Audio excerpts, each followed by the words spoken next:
Hello and welcome to another episode of Don't Shit on the Bus. I'm your host, Adam Elmacayas, tuning in all the way from Los Angeles, California for episode number 88, featuring my new friends, Gabe and Sam of the X Ambassadors.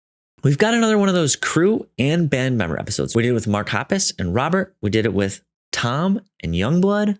And we did it with Rule and Michelle. And today we've got the wonderful Gabe and Sam. Now, Gabe is tour manager. Sam is the lead singer of the X Ambassadors. And they have been touring together for over 10 years.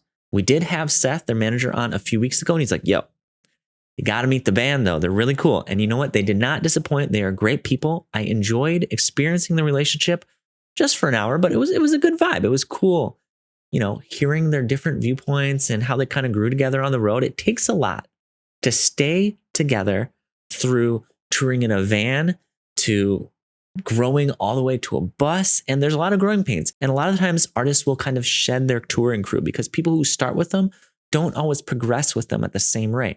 However, that is not true for Gabe.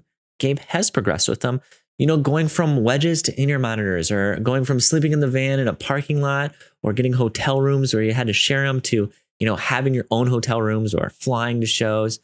They have grown together. And that's cool. And I wanted to take an hour to talk about that growth and kind of just hear some stories from the road. And I enjoyed doing that. So thank you, Sam. And thank you, Gabe, for joining me for an hour. I know that we've never met in real life, but I look forward to hopefully meeting you all one day in real life. And of course, thank you to our patrons. We have 3 new patrons to the week who I would like to welcome to the bus. We've got Kate, Rubab, and Kayla. Rubab. I hope I said that right. What a cool name. Thank you guys so much for your weekly support. Everybody else who's been supporting it as well. We are almost to 100 patrons, which is kind of cool. Thank you guys. That's a lot. And you know, it's okay. Not everybody needs to subscribe. We just need a few of you to support it, help pay the good people that run this bad boy. But if you want to support in a non-monetary form, leave a review.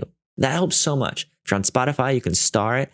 Anything like that takes a second of your time goes so far for me, because it makes other people think, wow, this podcast could be legit, even though it has a really silly name. And I need all the help I can get with a name like we've got. But we got things to teach, people to help, and hopefully we'll get you guys on the road. If you've gotten on the road through the help of Don't Shit on the Bus, please shoot me an email, adam@adamelmacayas.com. I want to hear from you, and I want to know about it. I am putting something together with that information, so reach out. All right, that's enough from me. Let's get on to the podcast episode with Sam and Gabe. I hope you enjoyed this week's episode. Don't Shit on the Bus. I'll see you next week.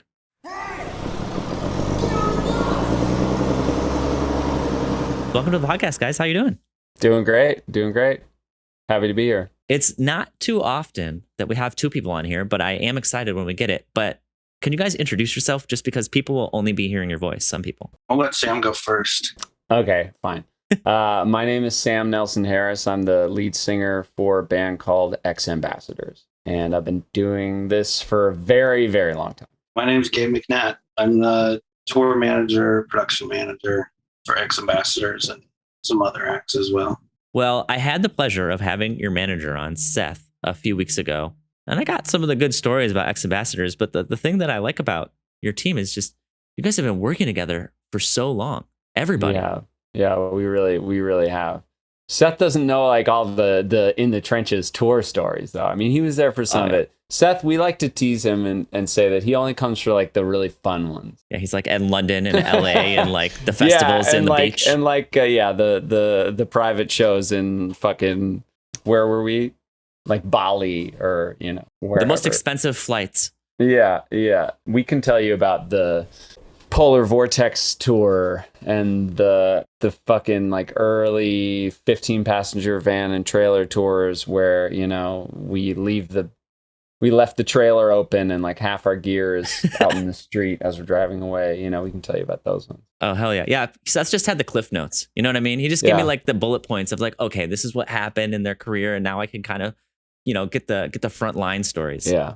But like, I want to know, like, I think like a good place to start, because I have both of you on here, is I wanted to know when your guys' relationship started, if that makes sense. Like, when did you guys start by working together, or did you guys know each other prior? Yeah. So we met, when did we meet again? Was it 2012, Gabe? Or 13? Yeah, maybe 2012 or 2013. It was our first we were about to go on tour. We had just signed with Interscope, and we were about to go on tour opening for Imagine Dragons on their first like amphitheater tour. They were playing like, I mean, I don't know if you remember this venue in New York, but like Roseland Ballroom, that venue, those size venues, and then outdoor amphitheaters. And we were going on our first tour with them. Up until that point, we had just been touring, the four of us in the band and our friend Alex, who I went to high school with. I roped him into being our tour manager. He had no idea what that meant, but just he was like actually, friend. Yeah, he was actually really good at it, good with numbers, and didn't mind driving and dealing with logistics. And the first tour that we brought Gabe on, that Imagine Dragons tour, Alex was still tour managing, and Gabe was going to do our front of house. Right? Isn't that right? Yeah. And we met at this coffee shop near my place in Bushwick, and we just had coffee. Instantly, I got a sense of who you were, Gabe. Just very calm, cool, collected, matter of fact, liked soccer. Yeah, you wanted to make sure I wasn't a psycho or anything. Yeah, because that's really like, I mean, that's kind of like the bar. Yeah. As long as you're not like a complete fucking sociopath, like you're good. You know, you got to be chill. Yeah. But that's how we started. And then Alex, after that tour, it was so insane. I mean, we were in a van and trailer, a U-Haul trailer that we rented for it, and the van kept breaking down.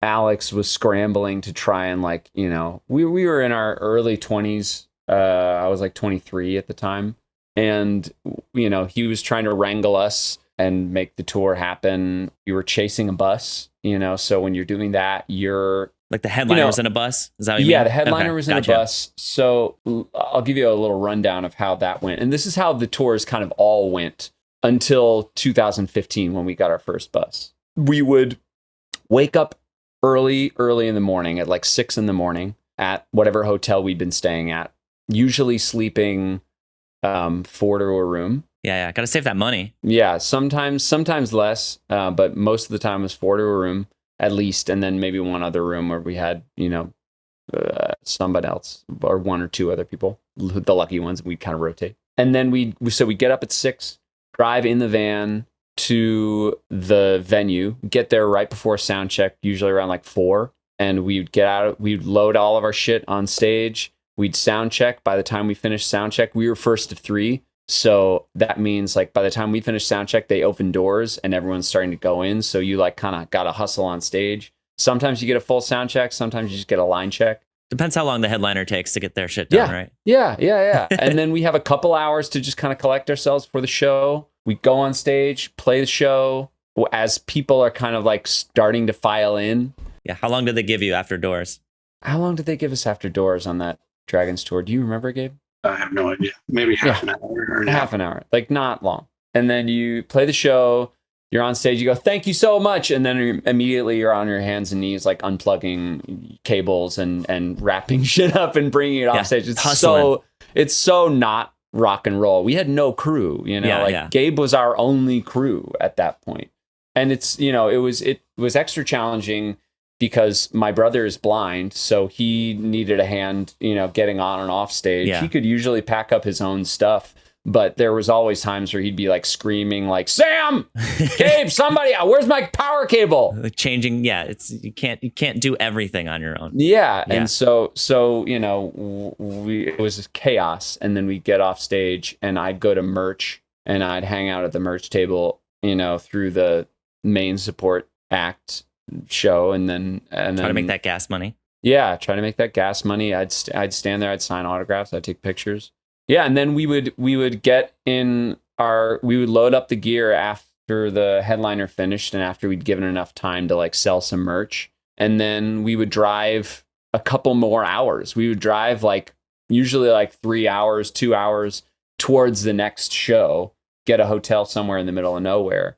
And then wake up and do it all over again. Because outside of the, you know, the Northeast, a lot of the shows you're playing are on average like 8-hour drives. San Francisco to LA, not quite close. I mean, it's not far, but it's not close either. Yeah. So that paints a little picture of kind of what we were doing first. And Gabe, when you came to them, were you coming from tour experience?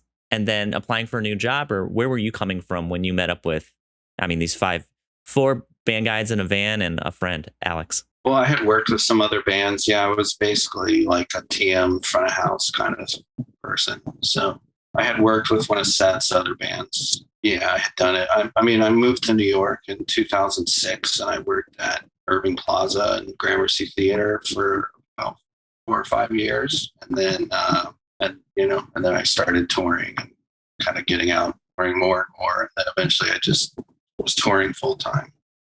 But I was still pretty young and inexperienced when I did X Ambassadors. I mean, I kind of knew what I was doing, but I was also kind of just like figuring it out as you go. I think you knew definitely way more than Alex did.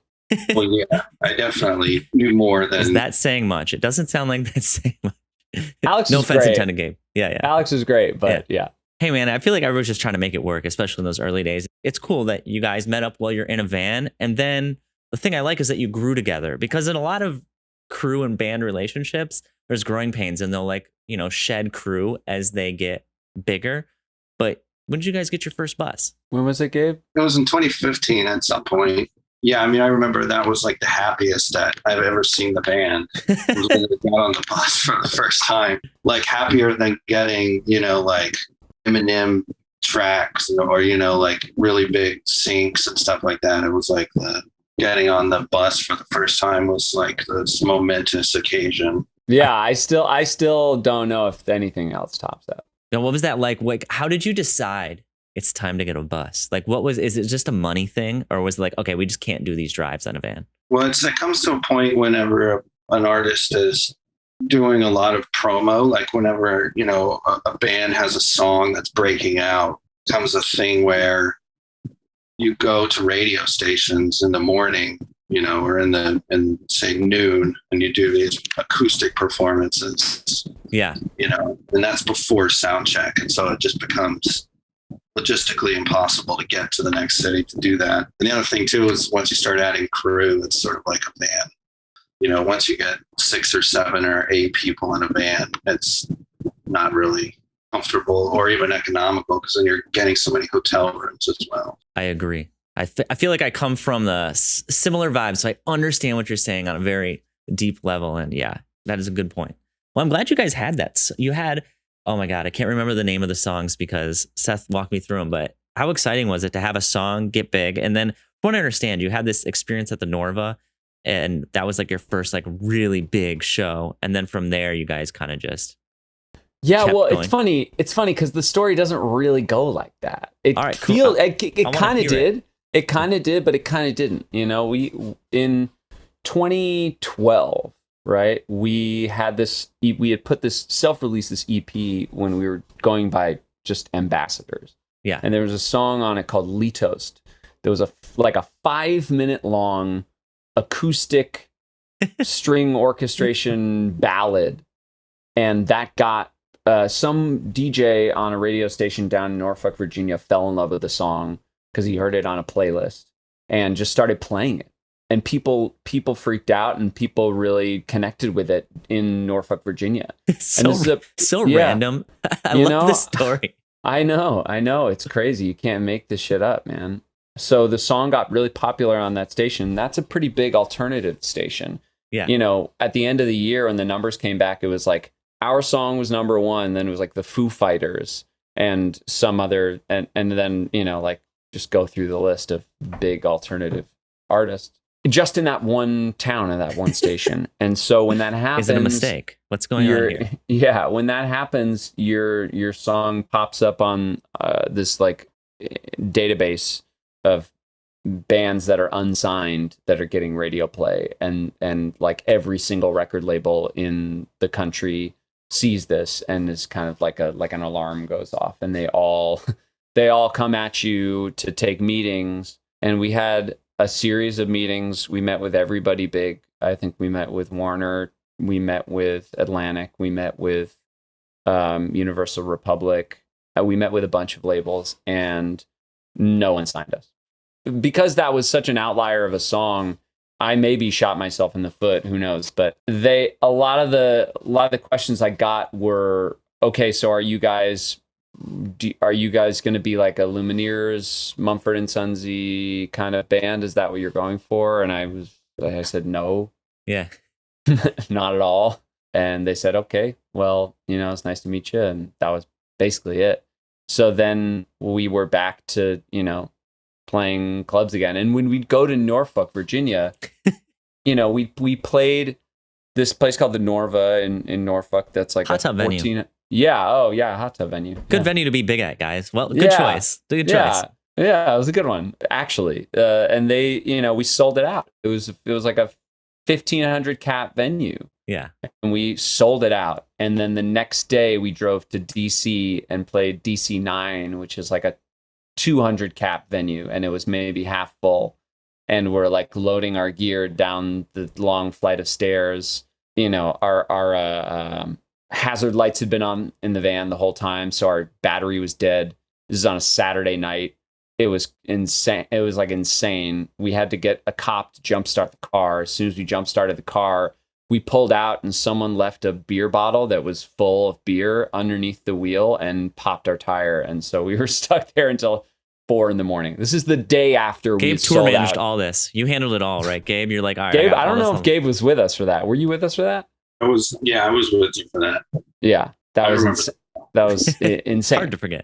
Well, the thing is that parking in DC is so difficult. So what I did was I just pulled the van right in front of the venue and put the flashers on and left them on for like 7 hours. Park anywhere lights. That's where we could park. Yeah, that's so great. crazy. I mean, that is the solution sometimes. Yeah. And that's fair. But I felt like that moment epitomized where we were. We had sold out the biggest show of our lives, and then the next day we were in that shit. And then it wasn't until a year later that we ended up getting signed off of something completely different. We did an acoustic video for a YouTube series called Alter TV in Pittsburgh.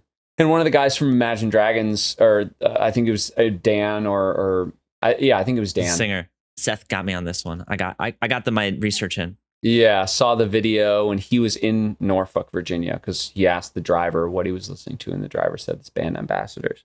He showed the video to Alex. First he showed it to his wife, I think, and his wife was like, these guys are really fucking good. You should show it to Alex the kid who runs Kid in a Corner Records, which is the label that we're signed to via Interscope. Okay. I met Alex from there, and then we signed with them in 2013. So that's kind of how it happened. It's so nice, just hearing those stories. And Gabe, I want to know from your perspective, like we know what the artist is kind of going through based on Sam's story here, but from your perspective, like, are you just in it for the long run with the band, or have you, because you're kind of grinding it out. Are you just hoping they get bigger and you can grow with them? Or did you guys talk about this? Or I don't know. Like, what was your plan? No, I don't think you have a plan. I think you just sort of like do, it's like anybody who's touring is a freelance person. And so the only sort of like commitment you have is whatever tour you're on, Yeah. And then as that tour ends, you got to find something else. So like even with X Ambassadors, it's like I would do a tour with them and then they would go on, go ride or something. And so then I would go do another tour. And so that's why I would sort of bounce back and forth, but I would always come back and do their tours if I could. But yeah, certainly early, you just sort of like grinding it out. And, it's like, there's no like guarantees that anything's going to like work out in air quotes. So kind of just waking up early, driving, and I would do front of house. So, get to the venue and I'd load in and sound check. And then we'd do guest lists and get hotels and then just do it over. And, it's like the cadence is like, drive, do a show, sleep, drive, do a show, sleep, just over and Survive. over. Yeah. Was there like a catalyst though? Like, okay, from the outside looking in, we see the band has a big song, they're getting bigger, we get a bus, like all these things are happening that people can kind of recognize. But from your perspective and maybe internally, was there a catalyst or anything that kind of made you two be like, all right, we're doing this for a long time, we're going to take this more seriously? Because like in a way, like sometimes you're touring and it's like, okay, it's still working. Like we're still doing it. Like, all right, we're getting a little bit bigger. But was there a moment where like, this is our career, like we're going? Or was that always the thought? I mean, that was always the thought. Okay. I think, it happens incrementally. Like, It's always like, okay, my guitar setup with my pedals and my guitar, it's just like not working. How can I make it more efficient? I saw this person on stage doing it like this. How do I get that? Okay, I get that by making enough money so that I can hire a tech and have that. Okay, well then that's the goal. You know, it's like little things like that. Like having a bus, like, oh man, it's such a pain in the ass operating like this, getting up so fucking early, leaving the venue, driving so many hours. Like I have no sense of, I can't sleep. I'm a fucking mess. How do I, sustain myself on tour? Well, you get to the point where you get a bus. So it's kind of like you have these little goals in mind. I think that's how it was for us. And because we were also like, we were writing and touring at the same time. Yeah. We had, by the time we signed our deal, we had already started playing shows and touring a bunch. So we had started to build a bit of a grassroots following, and we wanted to keep that up and maintain that. We didn't want to just fuck off and, work on the album for a year and then come back and have lost that. So we wanted to keep that momentum going. So, the stuff that was always right in front of us, to like indicate that our career is advancing, were always technical things like switching over to in-ear monitors from wedges. That's a big point in bands' careers. I feel like that's always like a weird first show. Yeah. Starting to realize like we're always fighting about tempo. So the solution to that is get everyone on a click. And once you do that, then, you go to the shows and you realize that everyone else's drums are layered with track drums, and we want it to sound that big. It's kind of incremental like that, at least for us.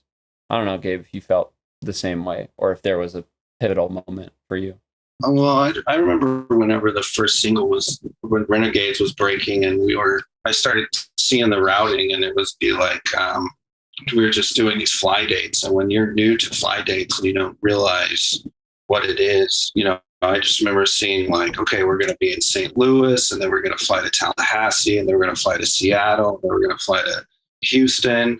And I just remember looking at it being like, what the fuck is this? Like, this doesn't make any sense. Where's our booking agent? Let me talk to them. Yeah. So I just remember that in particular sort of as an indication that something was changing, and so then you just kind of try to hold on. Yeah. A lot of that, just trying to hold on. So you're kind of just solving problems as they arise. And most of them, it sounds like, at least at the beginning, are kind of technical. It's like, all right, we got to figure out how to use this new thing or solve this problem that's really obvious. But once you guys get to a point where you're touring, you're on a bus, you're comfortable, everything's kind of flowing. What is the next step where you guys are like, all right, what can we improve in the day? Because we have a mutual friend, Graham. And when I was talking to Graham, and me and Graham are like, pretty personal. Like we recommend books to each other. Like we're kind of on the same length. And he's like, dude, I really respect their process. Like their strive for perfection is incredible. Like it makes sense you're doing it on these ones that are necessary to survive. But when does it become like a self-discipline? When does it become something that you guys are pushing for every day? And what does that look like to kind of initiate or start? We take our live show very seriously. I think it comes from me being a real people pleaser. I really want, I love to be a host. If you're coming into my house, you're coming into my theater, you're coming into my show. I want you to know that I'm going to give you everything I got. Right. So as a performer, I am like that. And then I think in terms of our touring structure, I think we also strive for efficiency. I mean, Gabe is one of the most efficient people that I have ever met in my entire life. Everything gets sussed out so perfectly. We're so spoiled. We're so spoiled. And I think that just comes from all of us knowing, having done this for so long, knowing how shitty it can be. Yeah. And really wanting to create an experience that that allows everyone to excel in. You want to make sure that everyone's fed, right? Yes. Because if everyone eats, then everyone's brain is working better, and you're able to you move faster. Everything works, and everything works. Like little things like that. I think for our touring structure, and then it's also a competitive thing, a bit of it too. You know, like we're out on the road and we see a lot of other shows and we see like, oh, they have LED screens. Okay, like we're getting pyro. If we get LED screens, what would that be? Or like, yeah, this moment in the show, all they did is just like bring out the smoke, bring out the cryo for the one song at the end, and like, oh man, it just makes it like feel so much bigger and so much better. We should get that. We should do that for sure. You know, there's a bit of that too. Yeah, I think in terms of the show, like Sam really drives it. You know, he's the driver of band and everything. So he's always striving. You know, he's putting on a 10 out of 10 performance, whether it's like a 100 cap club in Brooklyn or play Red Rocks or something. But like in terms of the actual tour, like the tour management and the production management, it's definitely like I'm always iterating on things, and I'm big on checklists, so like if I forget to do something, it's like I'll make sure that I write that into a checklist for the future until it sort of becomes intuitive. How did you learn in a way where you could keep up with, because correct me if I'm wrong here, but when you started with them, you obviously knew less than you know now, and there's a point where this band is growing at, well, I would argue a considerably quick speed. You go from a van to a bus to some pretty big tours to some pretty big festivals. How did you keep up with what you needed to know so that they didn't outgrow you, if that makes sense? I don't know. You just did it? Yeah. I mean, like I said, I'm really process oriented. So I just try to set up processes that I can repeat over and over again, and then you just kind of learn as you go, and you just try to make it easier. I mean, when you're a tour manager or production manager, if you're having 12 people ask you the same question in a day, you screwed something up, whether it's I like that.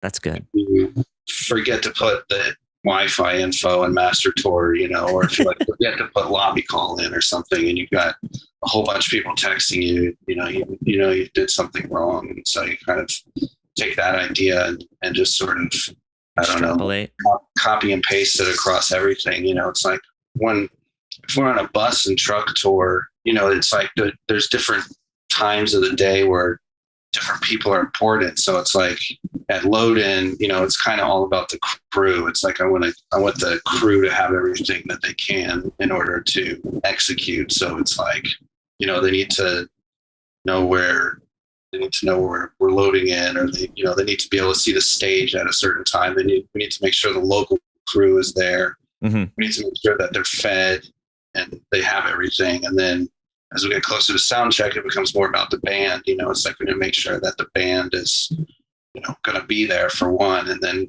make sure they have everything they need. And then, at the end of the base night, level, show up. And then for the show, of course, too, it's all about, at that point, the crew is self-sustained. So that's all about the band. Like, what do they need to eat? When do they need to eat? Are they going to the gym, et cetera? And then like at the end of the night, it's sort of all about the drivers. It's like, okay, the drivers need to know exactly when we're leaving. They need to know where we're going. They need to know where we're parking the next day and all that stuff. Because I don't want to get woken up at 4:00 in the morning with questions like that. Fair enough. Well, I like that you have all these processes, and I want to know, I feel like the relationship between tour manager and artist is really unique in the touring world, because obviously the artist has a relationship with all the crew members, but tour manager is really who they go to interact with other people sometime or talk to other parties. How do you guys like establish communication, especially for the hard things that come up? Like if there's problems, like I just feel like you guys are so well connected. You're like one thing. Yeah, well, Gabe and I think both are very direct. Okay. And I think that really helps. I also think that Gabe is incredibly good at reading people and reading the room. Uh-oh. And nothing fucking drives me crazier than someone who doesn't know how to read the room. Than someone who doesn't know how to read a social situation. Like if I get into a car with a driver and they say like, "Hey, how are you? How you doing?" And I'm like, "I'm good. Clearly, I don't want to talk. Yeah. Right? So how's your family? And a good driver is going to get that. Yeah. And just like, or even sometimes I don't even need to say anything. It can be still cordial. I'm like, "I'm doing great, man. How are you doing?" Yeah. "I'm doing good." Going to what's your final destination? Okay, great. thanks, sit back, relax, enjoy the journey. But there are some people that just don't get that, and that always drives me crazy. So I think the reason that Gabe and I have worked so well together is Gabe is incredibly intelligent, incredibly perceptive, and also, I think the directness really, really helps. There's not a lot of bullshit between us. It is tricky when we have, whenever Gabe can't be on tour with us and we have a new tour manager come in, there's a bit of, I think, an intimidation factor that I try to present as someone who is very, not intimidating and very approachable. But I do think that, like, regardless, someone new coming into the situation is going to be a little, like, tiptoe around me a little bit more. And we just don't, because we started off, you go so on the same level. That just really helps make things easier. Also, I have so much respect for you, Gabe, because there have been so many insane situations that we have been put in. And maybe it's maybe it's the like Texas in you. I don't know. But like no one is as calm and collected as this man right here. Good demeanor. I could feel it right now. I've seen you break twice. Over the last decade that we've worked together, I've seen you break twice. One was when we literally were almost gonna.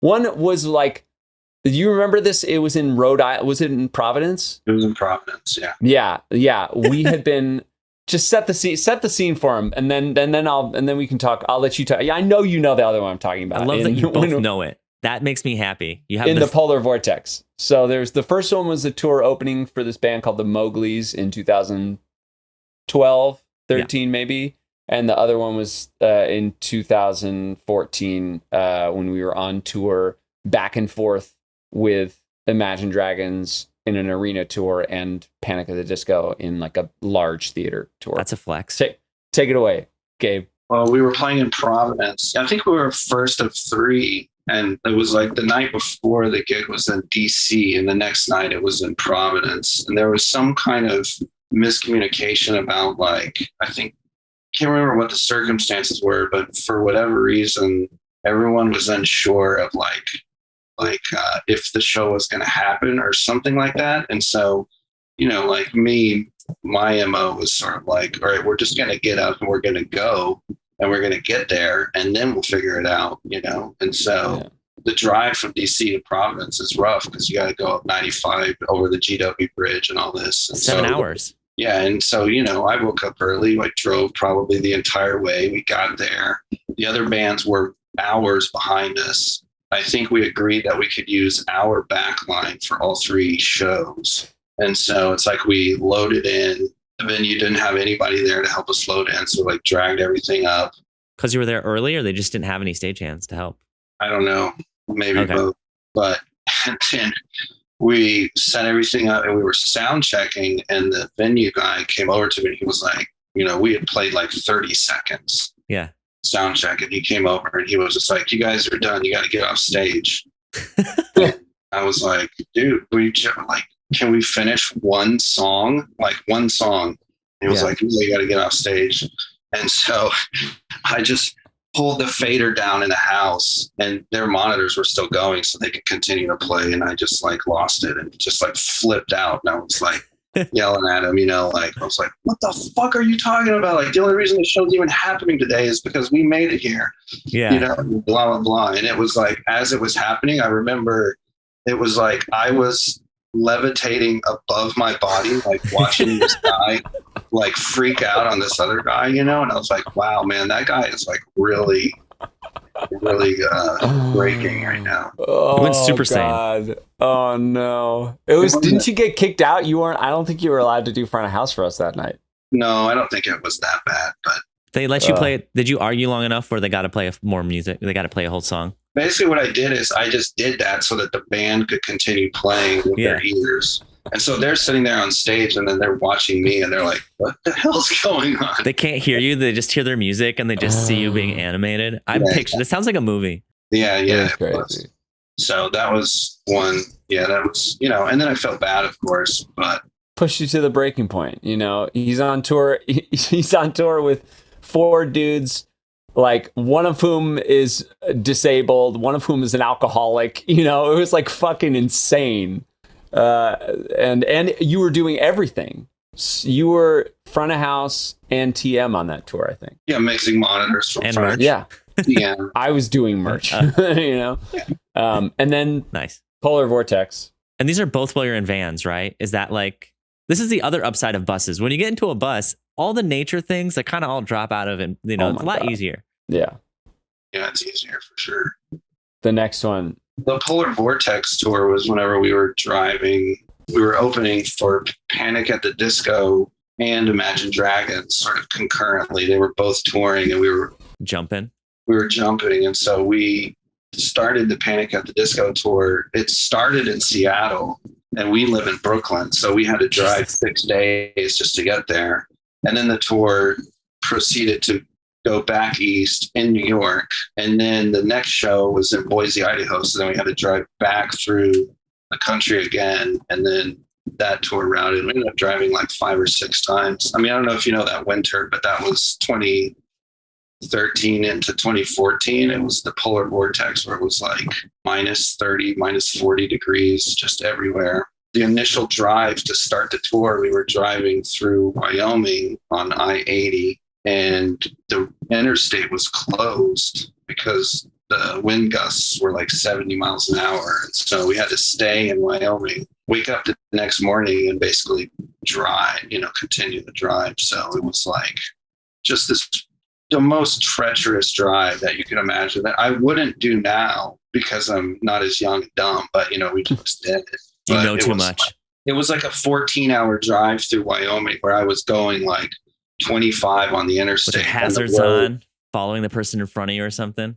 Well, the only vehicles on the interstate were tractor trailers, and they were just blowing past us and there was ice all over the road. So we would just get in the rut of the other tires and try to keep up. And, the wind is blowing across and every few miles you see like a tractor trailer turned over on the side of the road. And we drove and drove and drove. And then eventually we got to I-84 there in Utah. And we hit a blizzard like at the end of the drive at 10 p.m. And it was like just coming down torrential snow. And it was like actually like we might die. Like, I don't know what's happening here. You're like in too deep at that. This is one of those things where you're like, are we making the wrong choice? Is this what it feels like to be stupid? We don't know. It had been it had been dead silent in the car because everyone is fucking scared as shit. So like we're all trying to like listen to music and just like I don't think Gabe was playing any music through the speakers at all. Just we were like just this. quiet. And then all of a sudden I hear just like, bah! Gabe just screams in frustration and then silence again. And that's it. That was the only 2 times I've seen him ever break.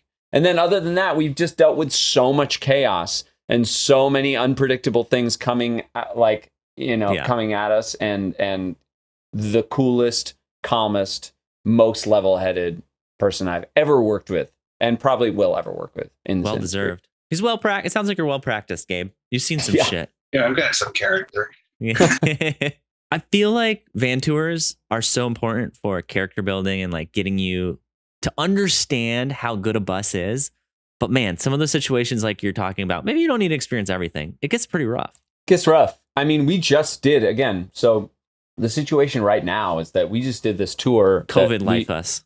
Yeah, we booked it in May and we just finished like 2 weeks or a week ago. But congrats. I have to congratulate you. I don't know if it's the same tour, but you did it with zero COVID cases. I saw something on your page, Gabe. Maybe that was a previous tour. Regardless. Oh, that was last fall. Yeah, we respect. Did well done. Yeah, thank you. Yeah, that's hard work. That one. That's not an accident. That was great. That was that felt so good to get back into it. That felt like a normal tour. This tour did not feel like a normal tour because we booked it in May. Gabe can speak to this better than I can, but there were no buses available. And I think still US from what in the US, also in Europe it was a US tour, but also in Europe there's a bus shortage.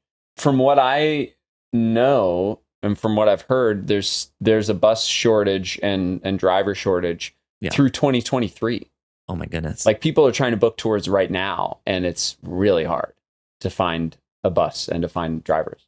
So we did this last 2-week run in a Sprinter van and getting hotels for everybody.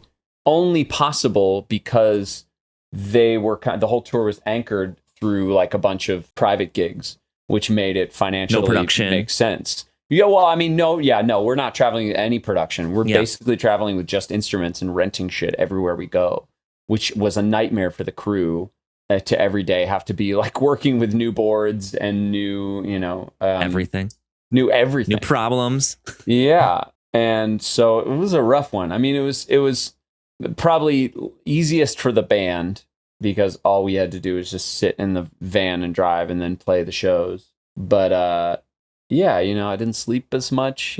Having a bus is just so good. If you're doing like a proper tour, it just, I mean, if anything, it's like the sense of home, the sense of like your own personal space, and you just don't have that in a Sprinter van.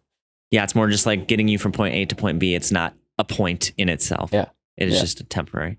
Makes sense. Because you guys went from a van to a bus, I feel like you have a lot of respect for a bus. And when you tour, are you guys band and crew all on one bus for the most part, or is it ever more than one bus? We've done one tour with 2 buses, okay, with the band and crew on different buses, and we didn't like it.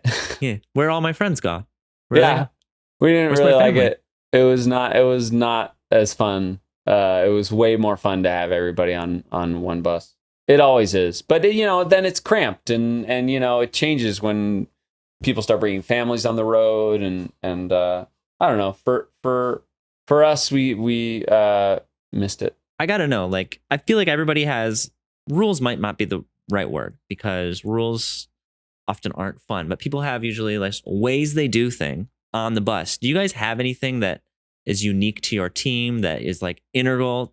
I think I said that word wrong, but is very important to how you guys live together on a bus. Gabe, do we have rules? Yeah, we don't have rules, but you have guidelines, So like one thing I do is I'll take gaff tape and I'll label drawers and stuff like that, shoes go here, water goes here, this is Casey's drawer, that sort of thing. I mean, rules like obviously name of your podcast is one, but I can send you a sticker if you want it. Yeah, we'd love that. It's like you're gonna the back lounge is for some things, the front lounge is for some things, you don't. I think it's like an unspoken rule that if you're gonna smoke weed, you do it in the back lounge. Yeah, I think it's spoken too. Yeah, if people by the people who don't want it on the bus, get in the back. One nice little rule is you don't leave your shoes in the bunk area, even like at night. You put them in the drawers in the front, so people aren't tripping over them in the middle of the night. Little stuff. Yeah. Like that.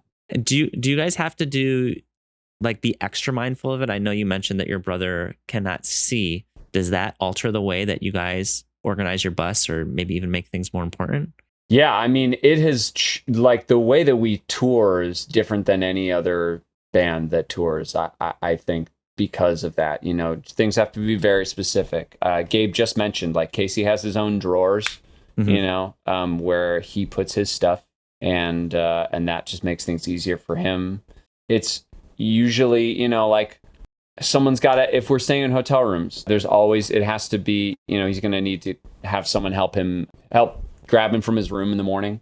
Food, it's easy for everybody else to just like kind of fuck off and wander around town and get food. But if we're in a place that doesn't have Postmates or Grubhub or DoorDash or anything, it's or room service, someone's got to pick up food for him. When we were setting up the gear is a whole other thing, like we went through so many series of like, he would set up all his own shit, and then I started to kind of learn how to set up all his stuff for him, and then did that, and that wasn't really the greatest, because then I would set something up wrong, and he'd be like, "What the fuck?" I don't. Or, he can't tell until he starts using it. I'm sure. Yeah. And then we got to a point where for efficiency's sake, we thought it'd be better to program all of his sounds on a computer and essentially use his 2 keyboards as MIDI controllers. But then his sounds are being programmed from someone else by someone else. So if he wanted to change it, then he couldn't. So now we're back to like this pretty solid setup where he's taken the time off tour to reprogram everything himself, and he has full control over all of his shit all the time on stage. And but then there are certain things, you know, that someone else will help plug everything in, essentially. It does create an atmosphere of everyone just being a little bit more conscientious of each other. Yeah. Right? Do you agree, Gabe? I mean, I feel like it does. Yeah, I think it's a pretty conscientious group of people, band and crew. And that's who we look for too when we're bringing crew on. We want to bring people on who are on the same page. Who are all on the same page and who are team players. And yeah, you know, it's hard enough just being on tour. You know, if you have someone who's too much of a loose cannon on tour, it just like really it makes everything so much more difficult. Can't read the room. If they can't read the room, what happens? They out? Can't read the room. And, you know, like, look, we've experienced that a lot of times, and it's heartbreaking because we, you know, like, have so much love for everybody who's on tour with us. But, you know, if you can't get your shit together, if you can't keep your shit together, then it's just not the right place for you on our tour. On other tours, maybe, you know, like some people like a little chaos and thrive off that. For not us, if Gabe has a word to say about it. Nope. No, I feel like chaos does not. I feel like if somebody messes up on your tour, you know it's not Gabe's fault, and you know it's their fault. Because sometimes you can be like, "Well, I didn't have the thing," and you're like, oh, "But it was here." And Gabe's like, "No, this is running perfect. You fucked up." 100%. And I feel like you would say that to somebody too. Oh yeah, in a blunt, important way. Yes, he has on many occasions. Yeah, it can be blunt. Tour manager demeanors are some of the most interesting and intimidating. Like, I know you're sitting down right now and I have to stand up next to you and like see you working to really feel your vibe. But man, you guys are like both kind and scary at the same time. Do you feel that? Do you do it on purpose, Gabe? Do you feel that way? Are people like afraid of you? What's the vibe? Well, I'm pretty like unemotional for, you know, even keel. As you say it. Yeah, even keel. So it's like people project onto you, I think. But yeah, I'm not. Sometimes as a tour manager, it's important to do that, because if you're the tour manager or production manager, the buck stops with you, you know? Yeah. And so like, if you know something's going to go wrong, unless you step in or say something, then you have to be the one to do that. Yeah. For me on tour, it's hard because I'm a people pleaser, and I really love to like hang and be a part of the community and make everyone feel not say no.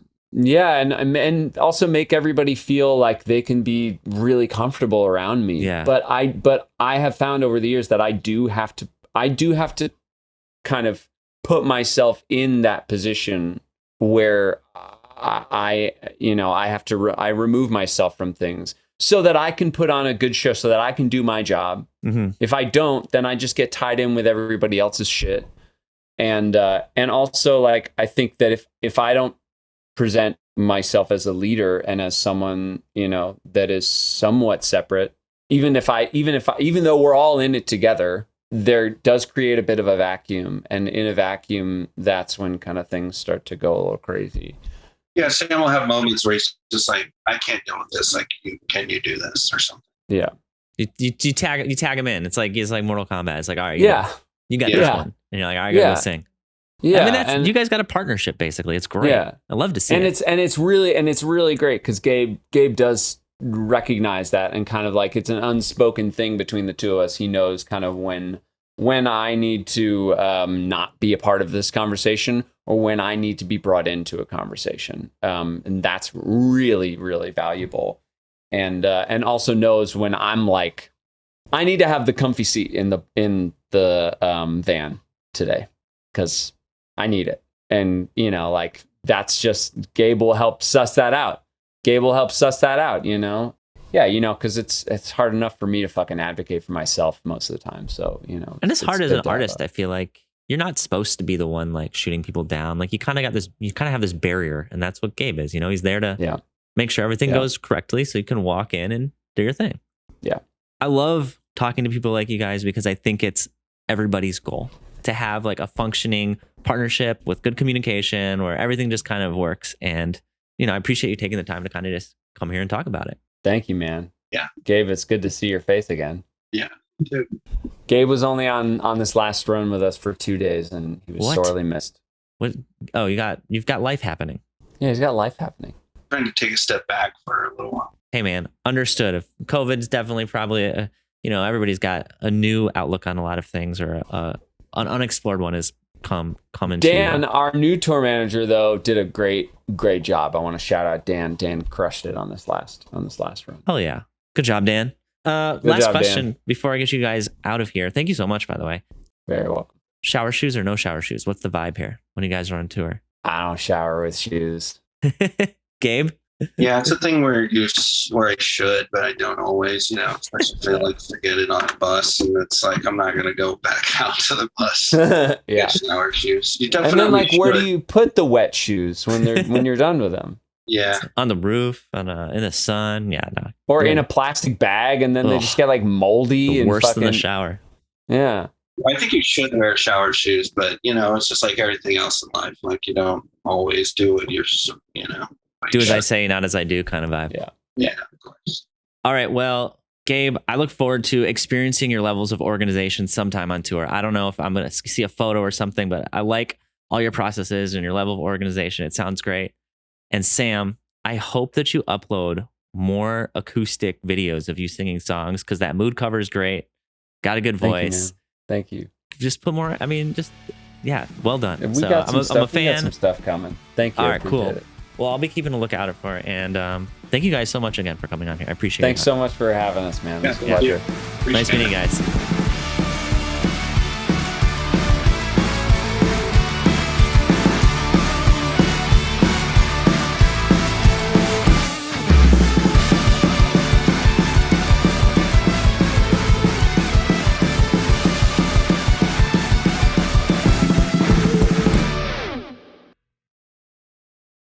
All right, this week was kind of cool. It's always harder doing a podcast when the guests are people I've not met, because think about it. You get on a Zoom call and you got to meet these people, and then right away I'm like, all right, let's set up your recording. Okay, let's podcast.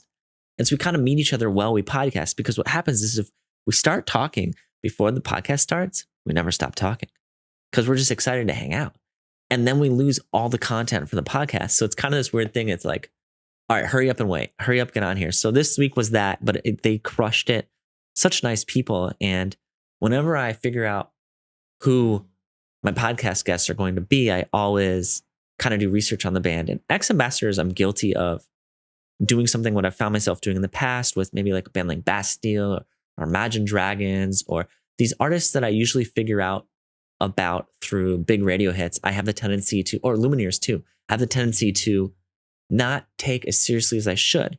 And that's because I just hear like their one song and I hear it a lot. And I'm like, oh, they're like a radio band. Like they just make this music to get big on the radio. But they don't do that. Like these are actual artists that went through a lot of stuff to get to the point they're at. And they're generally very talented. And sometimes I gloss over that. So I've listened to like acoustic videos of Bastille or the Lumineers or now X Ambassadors. And God, they're so good.